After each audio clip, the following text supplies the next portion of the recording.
የአየር ንብረት ለውጥን ለማቋቋም በሚል እየተደረገ ያለው ጥረት ዓለም አቀፋዊ እንቅስቃሴ እየሆነ መጥቷል። ኢትዮጵያም በተለይም በትራንስፖርቱ ዘርፍ የካርበን ልቀትን የመቀነሱ የውሳኔ እርምጃዎችን ጨምሮ ሌሎች በርካታ ሜጋ ፕሮጀክቶችን ለመገንባት እንቅስቃሴ መውሰድ ጀምራለች። ከነዚህ ሜጋ ፕሮጀክቶች መካከልም ታላቁ የኢትዮጵያ ህዳሴ ግድብን በማጠናቀቅ ባስመረቀችበት ማግስት ማለትም መስከረም 22 ቀን 2018 ዓ.ም በሶማሌ ክልል በአመት 111 ሚሊዮን ሊትር ማምረት የሚችለውን የኦጋዴን ፈሳሽ የተፈጥሮ ጋዝ ፕሮጀክት የመጀመሪያ ዙር መርቃ ወደ ስራ አስገብታለች።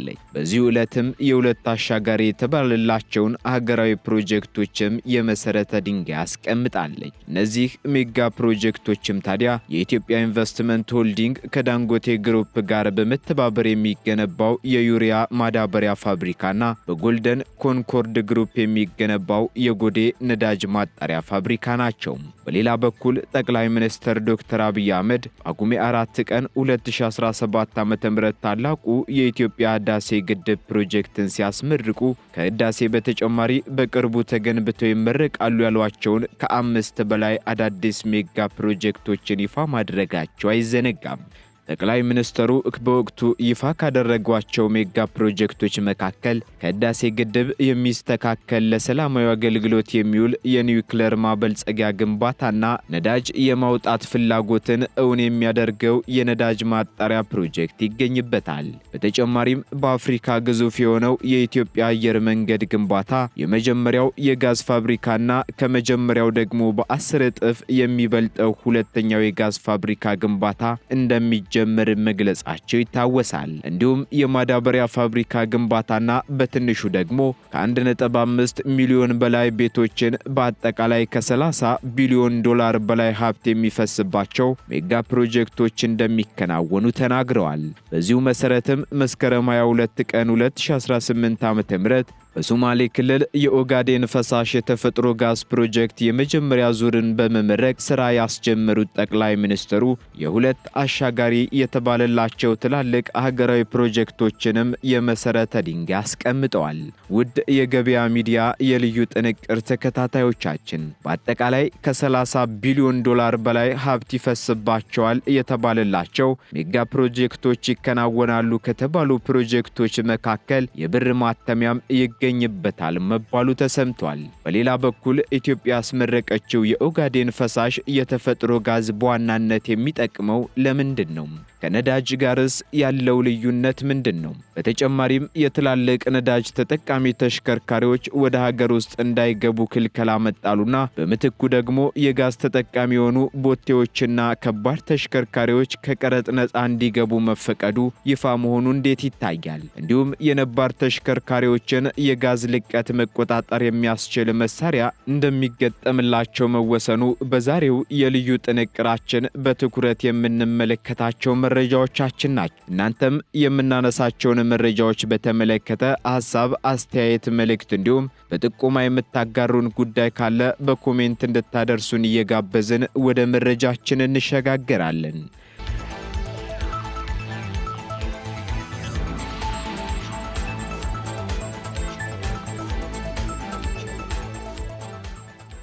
ኢትዮጵያ ለዘመናት ስትቆጭበትና በዘፈን ብቻ ስታሞግሰው የኖረችውን የአባይ ወንዝን የግድብ ፕሮጀክት ከ14 ዓመት ዓለም አቀፍ ጫናና ድካም በኋላ አጠናቃ ከሳምንታት በፊት ማለትም ጳጉሜ 4 ቀን 2017 ዓ.ም አስመርቃ ስራ ላይ ውላለች። በምርቃት ስነ ስርዓቱም ጠቅላይ ሚኒስትር ዶክተር አብይ አህመድን ጨምሮ በርካታ የውጭ ሀገራት መሪዎች፣ ከፍተኛ የመንግስት የሥራ ኃላፊዎችና የቀድሞ ከፍተኛ የመንግስት አመራሮች በተገኙበት ለዓለም ሕዝብ ታላቁ የኢትዮጵያ ህዳሴ ግድብ መመረቁ ተበስሯል። በዚህ ወቅት ታዲያ ንግግር ያደረጉት ጠቅላይ ሚኒስትሩ ከህዳሴ ግድብ የሚስተካከል ለሰላማዊ አገልግሎት የሚውል የኒውክሌር ማበልጸጊያ ግንባታና ነዳጅ የማውጣት ፍላጎትን እውን የሚያደርገው የነዳጅ ማጣሪያ ፕሮጀክት ይገኝበታል ማለታቸው ይታወሳል።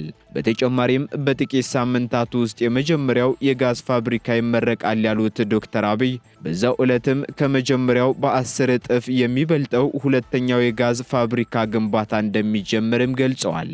በዚህም መሰረት መስከረም 22 ቀን 2018 ዓ.ም በሶማሌ ክልል ካሉብ በዓመት ውስጥ 111 ሚሊዮን ሊትር ማምረት የሚችለውን የኦጋዴን ፈሳሽ የተፈጥሮ ጋዝ ፕሮጀክትን መርቀዋል።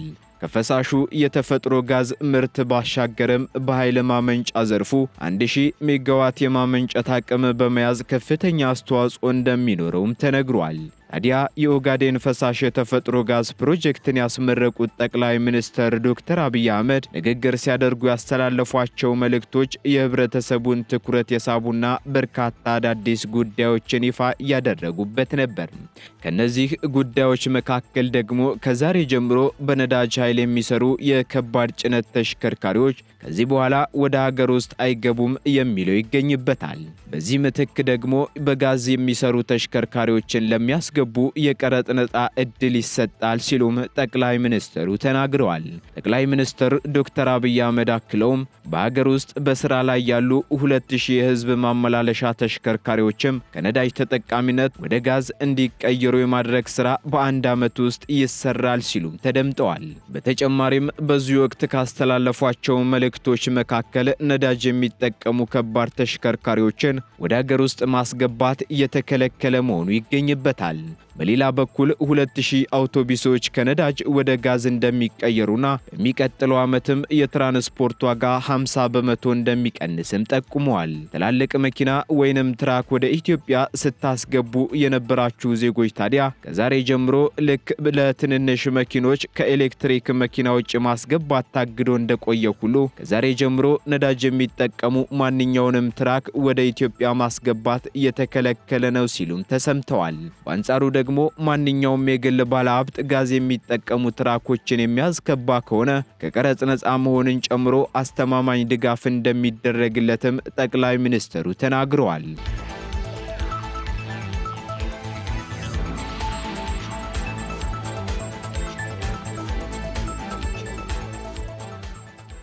ጠቅላይ ሚኒስትሩ በንግግራቸው አክለውም እንደ ሀገር እያወጣን ያለነውን ከፍተኛ ወጪ ለመቀነስ የግሉ ሴክተር ከዚህ ቀን በኋላ በጋዝ የሚጠቀሙ ትራኮችን በማስገባት የሀገሩን የኢኮኖሚ እድገት እንዲያፋጥን ከአደራ ጭምር ላሳስብ ወዳለው ብለዋል። በተጨማሪም በዚህ ዓመት ውስጥ 2000 የሚጠጉ የአዲስ አበባና ወደ ክልል የሚሄዱ አውቶቡሶችን አሁን ከሚጠቀሙት ነዳጅ ወደ ጋዝ እንቀይራለን ሲሉ የተናገሩት ጠቅላይ ሚኒስትሩ እነዚህ 2000 መኪኖች ሲቀየሩም ታዲያ የትራንስፖርት ዋጋ ቢበዛም ወይም ቢያንስም አሁን ካለው 50 በመቶ በሚቀጥለው ዓመት ይቀንሳል ሲሉ ተናግረዋል። ይህ በእንዲህ እንዳለ ታዲያ በዚህ ዓመት 1.6 ሚሊዮን ለሚሆኑ ተሽከርካሪዎች ደግሞ የጋዝ ልቀት መቆጣጠሪያ መሳሪያ እንደሚገጠምላቸው የትራንስፖርትና ሎጂስቲክ ሚኒስቴር አስታውቋል። በዚህም ታዲያ 70 በመቶ ወይንም አብዛኞቹ ተሽከርካሪዎች በአዲስ አበባ ከተማ የሚገኙ እንደመሆናቸው መጠን መሳሪያውን የመግጠም ስራዎች በአዲስ አበባ ከተማ እንደሚጀምሩም ተነግሯል። ኢትዮጵያ ለአካባቢ ተስማሚ በሆኑ የጋዝ ተጠቃሚ ቦቴዎችና ከባድ ተሽከርካሪዎች ላይ የሰጠችው የቀረጥ ነፃ ማበረታቻ ደግሞ ወሳኝና ሚዛናዊ ከሆነ እርምጃ መሆኑን የዘርፉ ባለሙያዎች ተናግረዋል። በዚህም በተፈጥሮ ጋዝ የሚሰሩ የጭነት መኪኖች ከናፍጣ ተሽከርካሪዎች ጋር ሲነጻጸሩ አነስተኛ የካርበን ልቀት እንዳላቸውም ይነገራል። ስለሆነም ይህ የቀረጥ ማበረታቻ ለትራንስፖርት ዘርፉ ቀጣይነት ያለውን እድገት ከጤናና አካባቢያዊ ጥበቃ ጋር ለማስታረቅ ያለመ ነው የሚሉም አያሌ ናቸው። በሀገሪቱ ውስጥ የተፈጥሮ ጋዝ መሙያ ጣቢያዎችን መሰረተ ልማት በፍጥነት እንዲስፋፋም ትልቅ ሚና ይጫወታል ተብሎለታል። መንግስት በዚሁ መንገድ በአንድ በኩል ደግሞ ከባድ የሆኑ የጭነት ተሽከርካሪዎች አቅርቦት እንዳይቋረጥ ማድረጉን፣ በሌላ በኩል እንዲሁ አረንጓዴ ቴክኖሎጂዎችን በመጠቀም የአየር ንብረት ለውጥን ለማቋቋም የሚያደርገው ጥረት መሆኑም እንዲሁ ተገልጿል።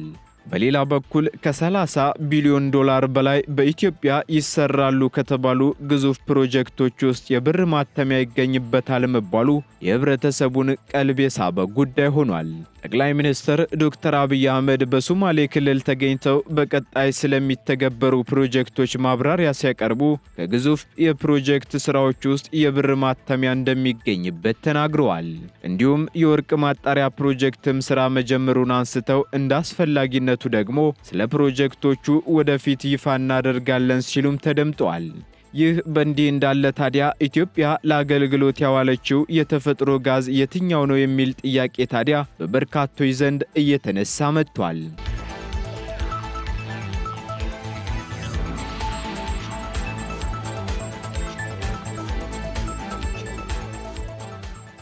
ለመሆኑ የነዳጅ ዘይትና የተፈጥሮ ጋዝ ልዩነት ምንድነው የሚለውን ስንመለከት የነዳጅ ዘይትና የተፈጥሮ ጋዝ የቅሪተ አካል ነዳጆች ቢሆኑም በተፈጥሮዊ አፈጣጠራቸው፣ በአካላዊ ባህሪያቸው፣ በአጠቃቀማቸውና በአካባቢ ተጽዕኖ ፈጣሪነታቸው በርካታ ልዩነቶች አሏቸው። በዚህም የነዳጅ ዘይት ከብዙ ሚሊዮን ዓመታት በፊት የሞቱ ኦርጋኒዝሞችን ወይንም እጽዋትና እንስሳት በምድር ቅሪት ውስጥ ከፍተኛ ሙቀትና ግፊት ሳቢያ ወደ ፈሳሽ ሃይድሮካርበንነት በመለወጥ የሚፈጠር መሆኑ ይነገራል።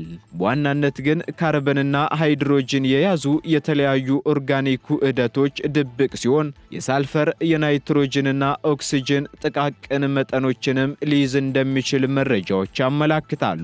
እንዲሁም በክፍል ሙቀት ውስጥ ፈሳሽ ሲሆን ከውሃ ይልቅ ከፍተኛ ጥግግነት ያለውና እንደ የአይነቱ ከቀላል ወርቃማ ቀለም እስከ ጥቁር ቡኒም ይለያያል። በተጨማሪም የነዳጅ ምርት ከተጣራ በኋላ ለብዙ ምርቶች እንደ ቤንዚን፣ ናፍጣ፣ ኪሮሲን፣ የጀት ነዳጅና ከባድ ነዳጅ እንደሚያገለግልም ይገለጻል። ይህም ደግሞ ለተሽከርካሪዎች፣ ለአውሮፕላኖች፣ ለመርከቦችና ለኢንዱስትሪ ማሽነሪዎች የኃይል ምንጭ ሲውሉ በተጨማሪም ለፕላስቲክ፣ ለመድኃኒትና ለሌሎች ኬሚካላዊ ምርቶችም እንደ ጥሬ ዕቃ ሆኖም እንደሚያገለግል መረጃዎች ይጠቁማሉ።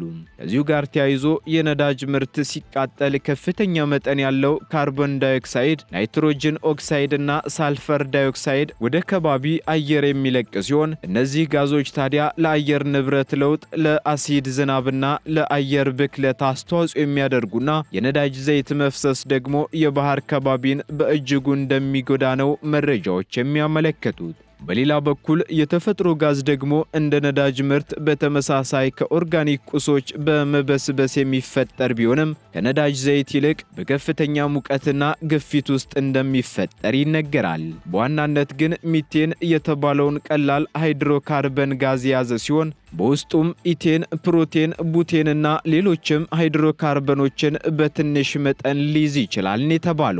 እንዲሁም የተፈጥሮ ጋዝ ሽታና ቀለም የሌለውና ከከባቢ አየር ይልቅ ደግሞ ክብደቱ የሚቀል ሲሆን ብዙውን ጊዜ ለደህንነት ሲባል ልዩ ሽታ እንደሚጨመርበት ይነገራል። ይህ የተፈጥሮ ጋዝ ታዲያ ለኤሌክትሪክ ኃይል ማመንጫነት፣ ለኢንዱስትሪ ማሽነሪዎች፣ ለቤት ውስጥ ማሞቂያና ለማብሰያነት በስፋት ያገለግላል። እንዲሁም ለማዳበሪያ ማምረቻ ግብዓትና ለተሽከርካሪዎች ደግሞ እንደ አማራጭ ነዳጅና ለኬሚካል ምርቶች ጥሬ ዕቃ ሆኖ ያገለግላል።